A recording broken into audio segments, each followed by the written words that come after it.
शुरू करते हैं class 8 subject geography lesson 1 resources यानी संसाधन। उसके क्वेश्चन आंसर को एक्सप्लेन करेंगे। इसमें 3 प्रकार के क्वेश्चन दिए हुए हैं। पहला दिया हुआ है आंसर द फ्लोइंग क्वेश्चन, दूसरा दिया हुआ है टिक द करेक्ट एंड तीसरा दिया हुआ है एक्टिविटी। तो सबसे पहले हम शुरू करते हैं answer the following question. Answer the following question में है why are resources distributed unequally over the earth, यानी कि पृथ्वी पे जितने भी संसाधन उपलब्ध हैं उन्हें असमान रूप से क्यों बांटा गया है। तो आंसर देखेंगे, the distribution of resources depend upon A number of physical factor like terrain, climate, altitude और since these factors differ so much over the earth, the distribution of resources is unequal। जैसे कि बता रहा है कि जो वर्गीकरण किया गया है पृथ्वी पे संसाधन का, वह भौतिक फैक्टर पे डिपेंड करता है, फिजिकल फैक्टर पे डिपेंड करता है। जैसे कि वातावरण हो गया, स्थिति हो गई और एल्टीट्यूड हो गया। इसी प्रकार से ये हर जगह पे अलग अलग हैं, जिसके कारण जो संसाधन का बंटवारा है, वर्गीकरण है, वह अलग अलग तरीके से किया गया है। दूसरा क्वेश्चन है what is resource conservation. Resource conservation यानी संसाधन संरक्षण, यानी कि क्या है संसाधन संरक्षण क्या है।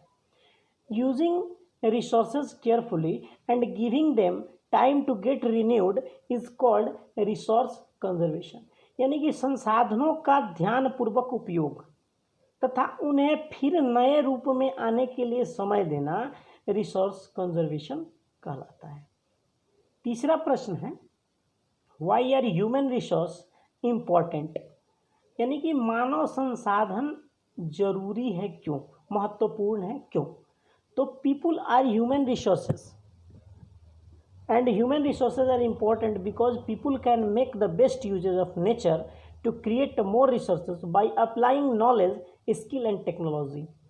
माना जाता है कि मानव जो है, पीपुल जो है, वह मानव संसाधन कहलाते हैं और मानव संसाधन महत्वपूर्ण है क्योंकि मानव समझता है, जानता है कि वह प्राकृतिक द्वारा दिए गए बाकी संसाधनों से अपनी ज्ञान, दक्षता और तकनीक का उपयोग करते हुए उन्हें अनेकों रिसोर्स में बदल सकता है।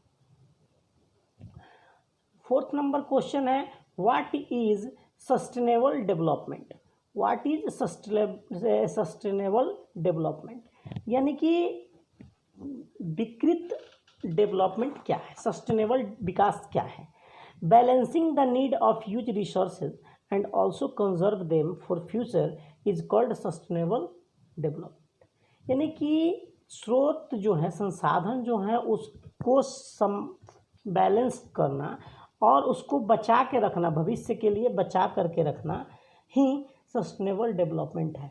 इन अदर वर्ड, दूसरे शब्दों में हम कह सकते हैं carefully utilising resources so that besides meeting the present requirement is also takes care of the need of future generation is known as sustainable development. Sustainable development के दूसरे शब्दों में परिभाषा है कि जो वर्तमान स्थिति में रिसोर्सेस हैं उनका हम बचा करके उपयोग करते हुए और उसे ऐसे करें उपयोग की ताकि वो हमारे अगले जनरेशन के लिए बचा रहे, यही सस्टेनेबल डेवलपमेंट है।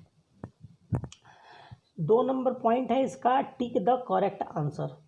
Which one of the following does not make a substance a resources? A. Utility, B.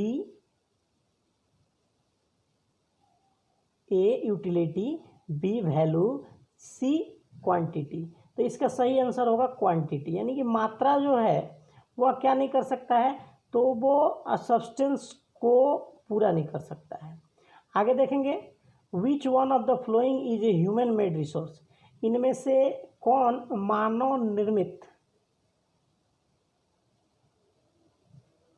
स्रोत है। तो पहला है मेडिसिन टू ट्रीट कैंसर, दूसरा है स्प्रिंग वाटर और तीसरा है ट्रॉपिकल फॉरेस्ट। तो इसमें जो मेडिसिन टू ट्रीट कैंसर है वह मानव निर्मित संसाधन है। बायोटिक रिसोर्सेस आर, जैविक स्रोत क्या है, derived from living things, made by human things, derived from non living things. Biotic का मतलब होता है जैविक, यानी जीव से उत्पत्ति, तो इसका आंसर होगा डिराइव्ड फ्रॉम लिविंग थिंग्स, यानी कि जीव से उत्पत्ति, derived from living things. Third question है डिफरेंशिएट बिटवीन द फॉलोइंग। पहला है पोटेंशियल एंड एक्चुअल रिसोर्सेज, और दूसरा है यूबिक्यूट्स एंड लोकलाइज्ड रिसोर्सेज। तो पहला है पोटेंशियल रिसोर्सेज, एक्चुअल रिसोर्सेज।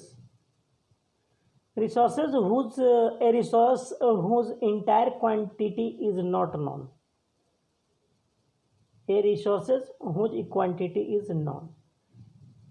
यानी कि पोटेंशियल रिसोर्सेज और एक्चुअल रिसोर्सेज में है कि यानी कि जिनकी मात्रा हमें पता हो वो पोटेंशियल है, नहीं पता हो वो पोटेंशियल है, वो पोटेंशियल है, और जिनकी नहीं पता, जिनकी पता हो वह एक्चुअल है। Not being used as a present but could be used in future, ये आपका पोटेंशियल है, यानी जिनको हम अभी यूज नहीं कर सकते हैं भविष्य में यूज कर सकते हैं वो पोटेंशियल है, और जिन्हें हम अभी वर्तमान में यूज कर सकते हैं वो एक्चुअल है। The present level of technology is not advance enough to utilise it, and